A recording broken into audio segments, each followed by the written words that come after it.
pagi saudara, menjelang siang. Hari ini hari Kamis, semalam hari Nyepi, ya, hari Rabu.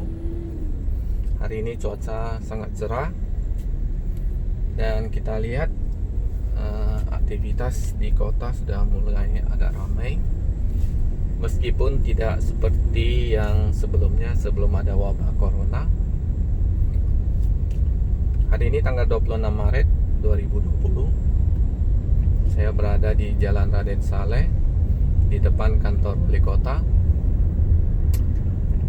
Ada hal yang sangat menggelitik hati saya, khususnya mengenai peredaran alat-alat kesehatan, antara lain masker, hand sanitizer, dan lain sebagainya, yang sangat dibutuhkan oleh masyarakat saat ini. Kita semua sangat membutuhkannya, khususnya untuk mencegah peredaran daripada wabah virus corona ini. Tapi pada saat ini, harga masker khususnya melonjak sampai entah berapa kali lipat, yang harga normalnya juga sebenarnya kurang dari 50.000. Sekarang harga mencapai hampir 300.000. Bayangkan harga yang naik hampir berapa kali lipat, atau berapa ratus persen. Bahkan barang juga tidak ada di semua supermarket, apotik. Kita cari itu tidak ada. Oleh sebab itu, kami sebagai masyarakat sangat menghimbau pemerintah untuk berperan aktif bagaimana mengendalikan dan mendistribusikan alat-alat kesehatan ini, khususnya masker.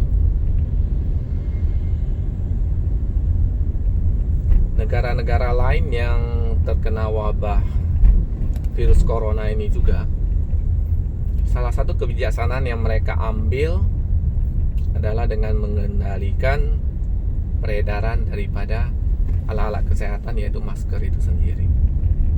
Seperti Cina, produksi masker diperbanyak, bahkan pemerintah sendiri yang mendistribusikannya. Oleh sebab itu, kami sebagai masyarakat sangat menghimbau pemerintah dengan serta-merta bisa segera proaktif untuk mengendalikan harga tersebut sebelum terlambat.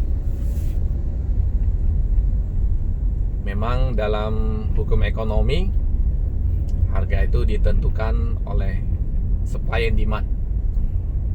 Pada saat demand-nya begitu tinggi dan supply-nya juga hanya tetap, harga pasti akan melonjak. Tapi ini juga tidak luput daripada kerja spekulan, yang mereka juga menumpuk barang, mencari peluang,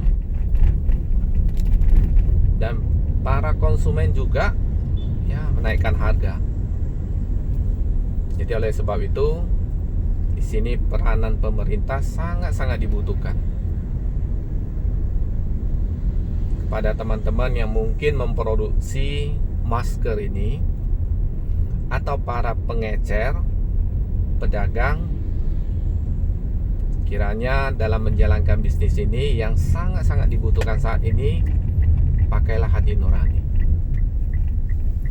Berapapun keuntungan yang saudara dapat pada saat kesulitan saat ini, itu tidak akan pernah bisa membayar akibat dari perbuatan saudara. Meskipun itu cuma satu jiwa yang bertambah melayang akibat perbuatan saudara. Ingat itu. Jadi, pakailah hati nurani dalam berdagang. Kalau memang peluang itu ada, janganlah peluang itu menyusahkan banyak orang. Ingat, semua itu akan berbalik ke saudara. Jadi marilah kita pakai hati nurani.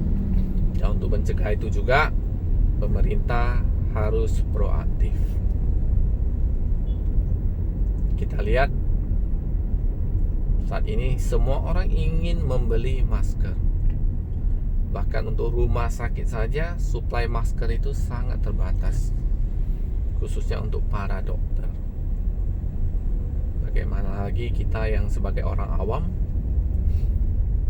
Bagaimana lagi mereka yang berpenghasilan menengah ke bawah, yang untuk makan aja susah, apalagi dengan beli masker yang harganya sudah selangit. Jadi saudara sekalian, marilah pakai hati nurani untuk berbisnis, dan pemerintah harus segera proaktif sebelum keadaan itu semakin terlambat. Saya sebagai warga masyarakat biasa, saya sangat menghimbau agar hal ini segera bisa terkendali. Taiwan sebagai salah satu negara yang juga terimbas oleh wabah corona ini, pemerintahnya mengambil alih untuk alat-alat kesehatan, baik untuk peredaran dan harganya, sehingga semua masyarakat dapat menggunakan masker tersebut. Kelangkaan masker di kota kita ini menyebabkan orang membuat masker itu yang dari kain. Kita juga nggak tahu efektivitasnya berapa besar. Memang ada sebagian mengatakan itu hanya berguna untuk mereka yang mungkin sakit, sehingga kalau mereka bersin dan lain sebagainya itu tidak merebak semakin jauh. Tapi kalau kita lihat dengan kondisi sekarang, baik yang kita sehat juga kita harus preventif. Kita sebenarnya juga butuh, khususnya di tempat-tempat yang rawan. Jadi oleh sebab itu pemerintah, kami himbau sekali lagi bisa proaktif dan mengerti keadaan ini sebelum semuanya terlambat, sebelum semakin banyak orang terjejas atau kena virus ini. Kiranya Tuhan memberkati kita semua, memberi kita hikmat bagaimana mengatasi ini semua, bersatu hati, saling tidak menggunakan ego dalam menyelesaikan masalah ini. Kiranya Tuhan memberkati kita semua.